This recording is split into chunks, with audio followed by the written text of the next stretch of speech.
and welcome to another plant-packed show. I'm visiting a romantic garden on Sydney's stunning foreshore. But first, let's see what else is coming up. Everyone loves a spud, and I'm going to give you the dirt on some great ways of growing your very own. If there was ever a plant more suited to being a flowering hedge, it's the camellia. They're tough, they're long-lived, and once they're established, they are relatively drought-tolerant. Julian Mitchell and his good mate Ryan Creed work their magic here to make a dent in the 18-odd tonnes of spent coffee produced in Fremantle each year. Their shared project is mushrooms.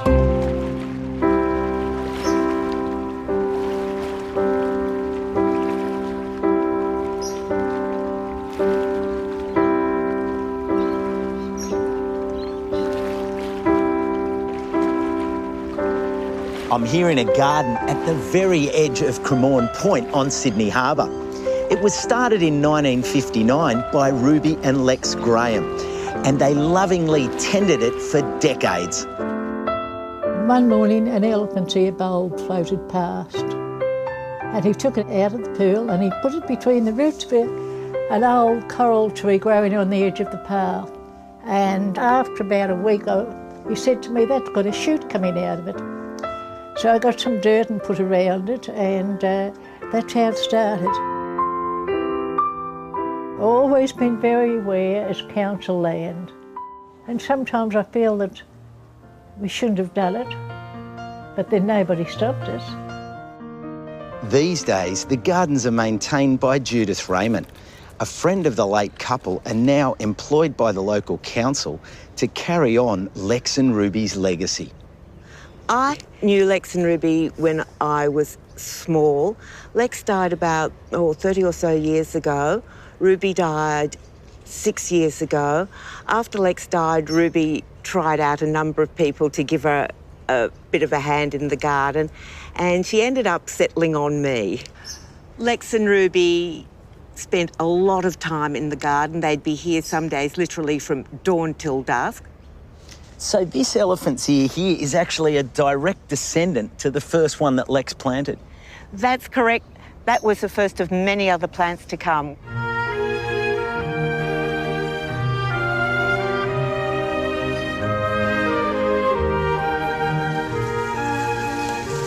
I feel like we're cutting our way deep into the forest here. It is a bit like that, Costa, but it's really nice. It gives a really great feel to the garden.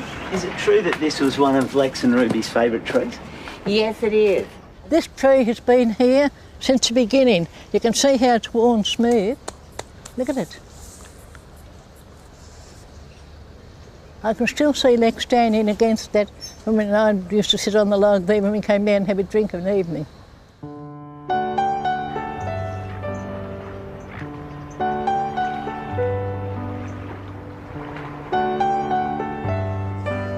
Along here we've got what Lex and Ruby used to like to call their own personal little rainforest. Beautiful red cordylines give it a nice contrast and more of a little bit of a tropical and rainforesty feel. Costa, just down here, this is one of Ruby's favourite parts of the garden. She used to like to come and sit down here, have a quiet think.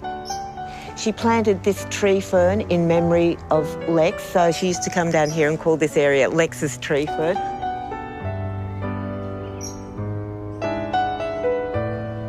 Tough subtropical plants thrive in every nook and cranny on this steep sandstone block.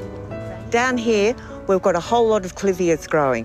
They're very hardy. They have a really great thick matty root system, which is wonderful for actually holding things together.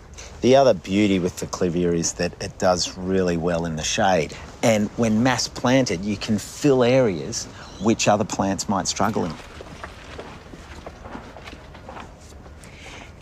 This is an area that's part of my bromeliad collection that was started about 15, 20 years ago. They grow off from each other. This little one here, I like to call my matchstick bromeliad because it looks just like matchsticks. It does too. I like it. It's a nice way to remember it. It's pretty, isn't it? This plant was put in, well over 10 years ago when Ruby was alive. Now, you know, the interesting thing, it's a South African plant. It's from the Protea family, which includes grevilleas and banksias. It looks at home here on a classic Sydney sandstone ridge, and you've put it in the right spot because it likes good drainage, so it's nice and high here.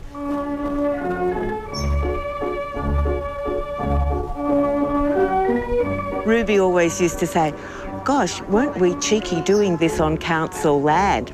But the way it's evolved, it's just become a little bit of a jewel on Cremorne Point. This is what people say to us when they walk through it. They find love and peace there. And I say to them, well, it was built on love, love of growing and nature and that sort of thing. It was great, the best thing that could have happened to both of us. It was.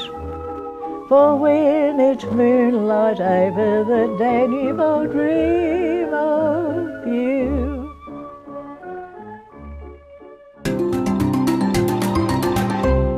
One of the most widely grown crops in the world is the humble spud. It's always a hit at the dinner table, and I'm going to show you a couple of ways of growing some different and delicious varieties in your own home. They're one of the easiest vegetables to grow and can often be harvested as early as 12 weeks after planting. And if you plant different varieties at different times, then you can plan to harvest fresh potatoes throughout the year. I've prepared a small bed around 2 metres by 1 metre in a sunny spot, and I'm digging in a barrow load of compost, as well as adding a good mix of well-rotted chicken manure. Because they are fast yielding, they need lots of nutrition. I'm finishing off my soil prep with a couple of handfuls of blood and bone. Now for the planting. Spuds are grown from seed potatoes. You can plant what's in the back of your kitchen cupboard, but you're better off buying certified seed potatoes because you know that these are pest and disease free. I've got 3 trenches here at a depth of about a shovel, and I'm planting 3 different varieties. The Russian banana is a late variety that provides a generous crop. It grows to a medium size with delicious waxy flesh that's great boiled or steamed. I'm also planting the pink eye, which is a creamy potato with a yellow flesh. It's an early maturing variety, so we'll be enjoying these while the Russian bananas mature. And lastly, the russet Burbank, famous for its use in French fries and wedges. It's a commercial variety, so you know it will produce huge crops of large tubers. Many growers, my grandfather included, like to make their seed potatoes go further by cutting or halving them. This creates a wound that you therefore have to seal with sulphur to stop fungal infection. I get the best results by planting the tubers whole, especially if I chit them up first. Chitting simply means letting the potatoes grow shoots before you plant them. They'll have a head start before they go into the ground and will produce more potatoes as a result. This is a really good tip, especially for early maturing varieties. Plant your seed potatoes roughly 1/2 metre to 1 metre apart. And because all your new potatoes grow above your seed potato, you'll need to mound up the soil around them every few weeks as they develop. Well, they're in. But what happens if you don't have enough room to plant potatoes in the ground? Well, don't despair. I'll be back later to show you how you can grow spuds practically anywhere.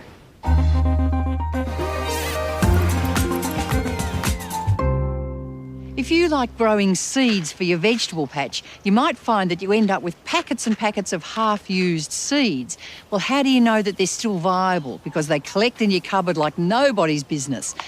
The viability of seeds depends on the kind of seeds that you're growing. Onions, for instance, don't last very long, whereas tomatoes will last 4 or 5 years. The test that you can do to see if they are still viable is moist paper towel at the bottom of a container. Keep it moist and warm on the windowsill for about 7 to 10 days. Just sow a few seeds in there. And if they germinate after about 10 days, then you'll know those packets are still viable. And you can go out and plant more in your veggie garden. Can you use the earthworms from your garden soil in a worm farm?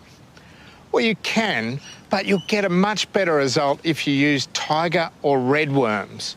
These earthworms have evolved in Europe And they grow in environments where they've got concentrated organic matter, such as a thick layer of leaf mould, which means when you give them a whole lot of kitchen scraps, it mimics their natural environment. So do yourself a favour and get the right earthworm for the job. When should you prune a plant which has been damaged by frost? Here's a beautiful Pelargonium tomentosum, or the peppermint geranium, which I just love, but it's been hammered by the frost. Now, if I prune it back now, it will encourage new growth. And if I still get more frost, that new growth will be really badly affected. So you wait till the risk of the last frost is over before you do any pruning. Living in a beautiful garden set amongst tall trees is for many of us the dream.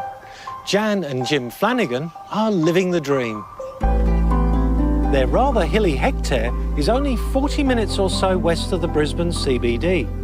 Their garden is testament to what can be achieved with serious DIY spirit and a lot of hard work.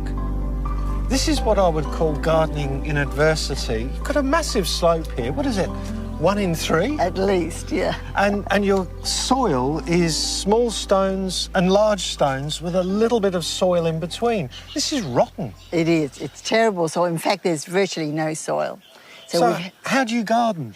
We have to retain the soil, so we've put in sleepers with star pickets and then bring in soil, buy in soil and mulch, truckloads of soil. This looks like palm frond mulch. It is. We do mulch all our own palm fronds and put them on the over the soil, and when we run out, we get sugarcane mulch as well. You've obviously got a lot of patience, because this isn't going to happen overnight. No, 35 years to get to this stage. Wow. Yeah. In that 3.5 decades, Jan and Jim have created a dry garden, orchid houses, a succulent garden and a rainforest grove, all set within a framework of spotted gum trees. We actually bought the property because of the gums and all the trees that were on the property. They're the pillar stones of my garden. By keeping so many tall trees, Jan has made a microclimate which helps protect the garden against frost and high temperatures. There's 220,000 litres of water storage in 16 tanks around the property. That may sound generous, but with a garden of this size in a dry climate, it's just about adequate. That jacaranda looks absolutely gorgeous, doesn't it? It is a beautiful backdrop, isn't it? But my eye is drawn to another mauve-flowered plant. Tree wisteria? Yes, the Botasanthus. How old is it?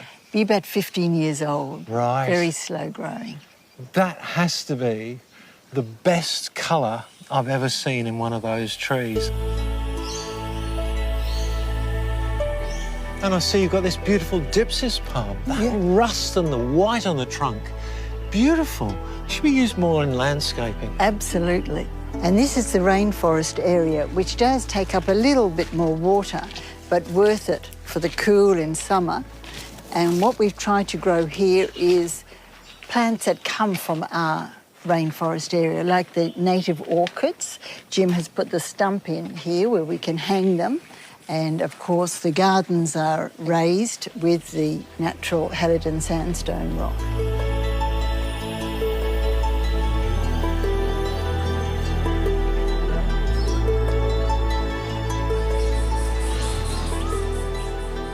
This is a wonderful poinsettia here. Every Brisbane garden should have that poinsettia. You reckon? Yes. It's compact, it's bright, it flowers all winter and practically all spring. Fantastic plant. Where do you get your plants from? I source plants from all over the world. I try and buy plants that have a dry season like we do.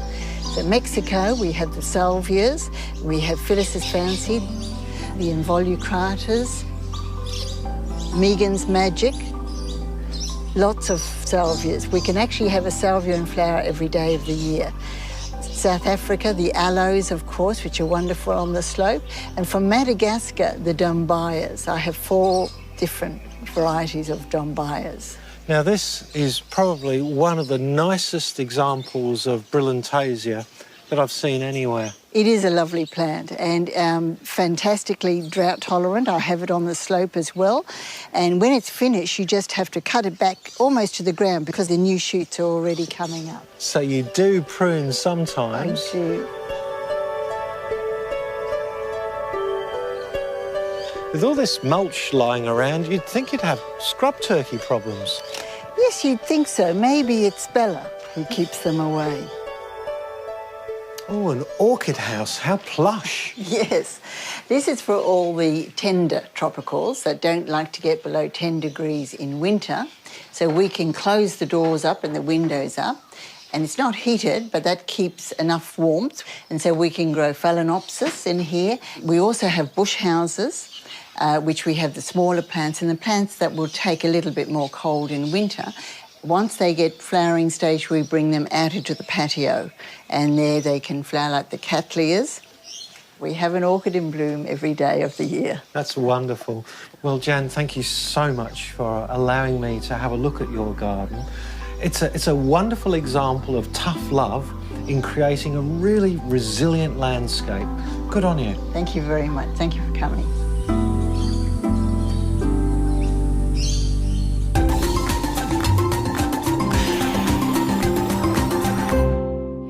If there was ever a plant more suited to being a flowering hedge, it's the camellia.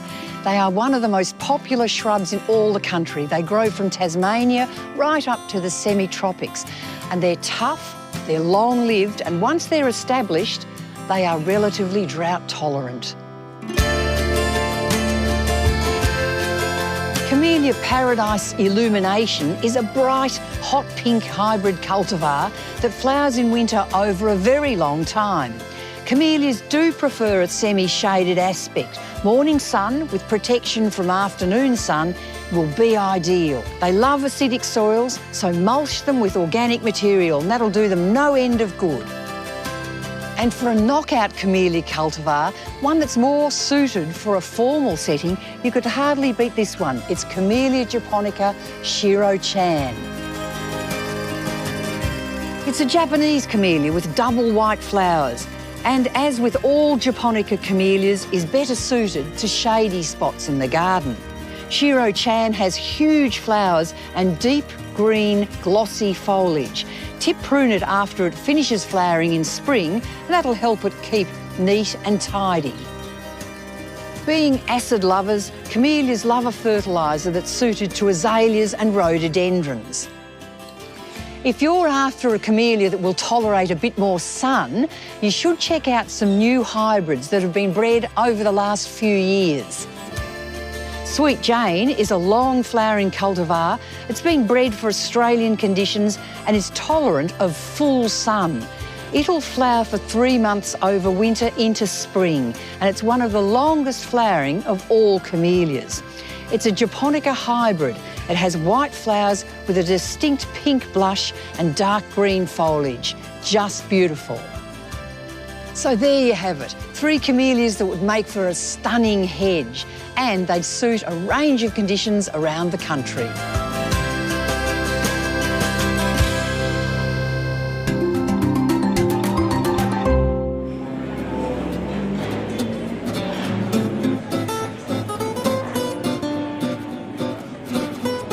This is coffee country, the port city of Fremantle. The area is known for it.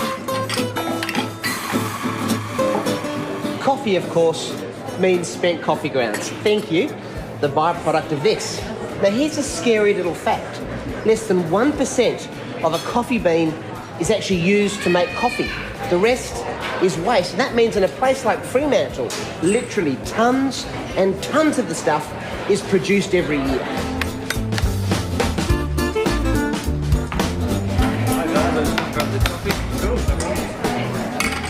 Waste? Did I say waste? Thank you. Not anymore. This fellow is one half of a dynamic duo who are determined to put coffee grounds to good use. He's doing his regular rounds, doing his bit to make a dent in the 18-odd tonnes of spent coffee produced in Fremantle each year.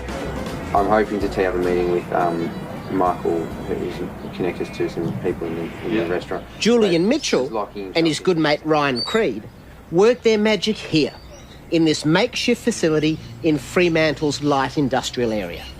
We believe that you don't have to be growing food overseas. We don't have to be importing food. We can grow it right where we're selling it and eating it. Their shared project is mushrooms, and having collected the grounds, stage one starts here. Coffee grounds are very nutritious. Unfortunately, you can't grow too many foods off them, and it's mushrooms, it's oyster mushrooms particularly, that you can't. The coffee grounds are mixed with another medium, in this case straw, to form the growing substrate. Then the spores are added. So it's just about mixing that straw and coffee together. The straw really gives it the ability to breathe as the coffee becomes very compact.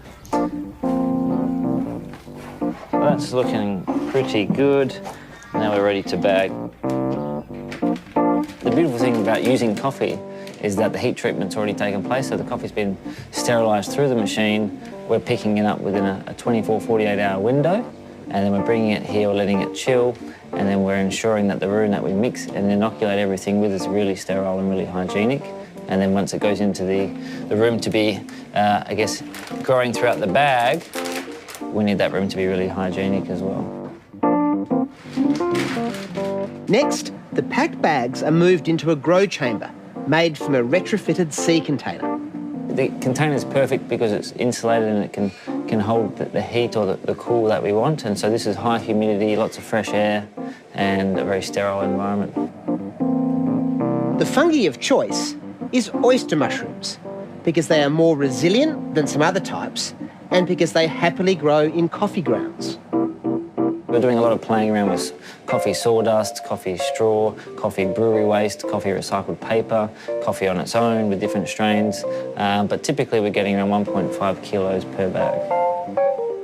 This one's about 7 days away from fruiting, and so if we move over to this one here, you'll see that this one has begun fruiting out of the holes, and within 4 to 5 days it'll be a nice big size, ready to pick. And how many flushes will you get? We get two big flushes and 3 and 4 smaller flushes. But within the oyster family, there's 8 strains. We've got the pink oyster, the golden oyster, which come out in summertime, so they're tropical strains. So we're just really matching with the weather, again, just to decrease energy usage and just use, okay, well, if it's summertime, it's time to grow the tropical strains, and if it's wintertime, we grow the winter strains. So what motivates 2 young lads to have a crack at something like this? The beauty of mushrooms, they're natural recyclers, and so they can grow off lots of waste products, coffee being one, and one that's in abundance and one that goes to landfill, so it's good to try and solve some of that issue. We're very passionate about local food because it's fresher and there's less of a carbon footprint associated with that. Cities need to be becoming self-sustaining, and an urban mushroom farm is one example of that.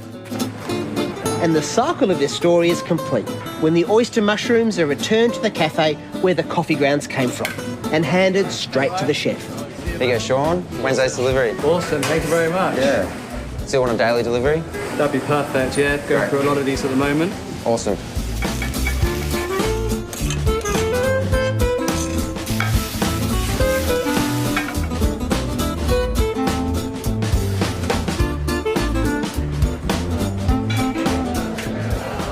There you go, Josh. Enjoy. Thank you, chef. Looks amazing. How good is this? Oyster mushrooms over nettle leaf and buckwheat risotto. But look, there's a lesson in this, and that is that there's all sorts of opportunities to turn so-called waste into food, and it's literally right under our noses. All we need is the smarts and the dedication to do it.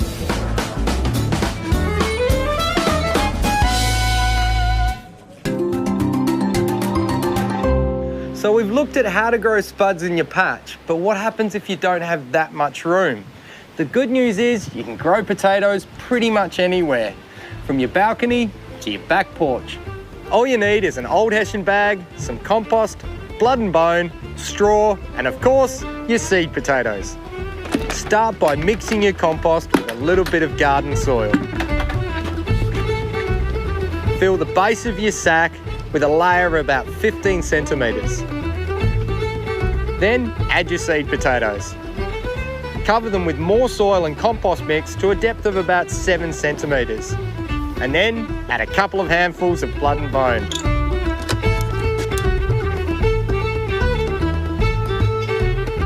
Roll down the sides of the sack to form a neat container. When the plant gets up to about 30 centimetres high, I'll start to cover the stems with a mix of straw and soil.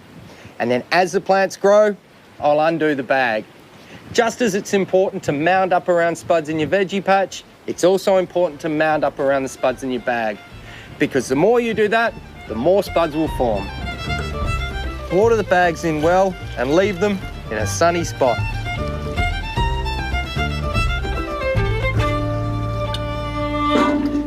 It really is that simple. And once you get started, you'll wonder why you never did it sooner. Well, that's all we've got time for. If you want to learn more about mushrooms, grab a copy of the Gardening Australia magazine. We thought we'd leave you this week with a look at some of the trying conditions that the Gardening Australia presenters work under. Hold on to your hat. They're one of the easiest vegetables to grow and can be harvested and can often be harvested, plan to harvest fresh potatoes nearly all year round. Many growers, my grandfather included, like to my grandfather included.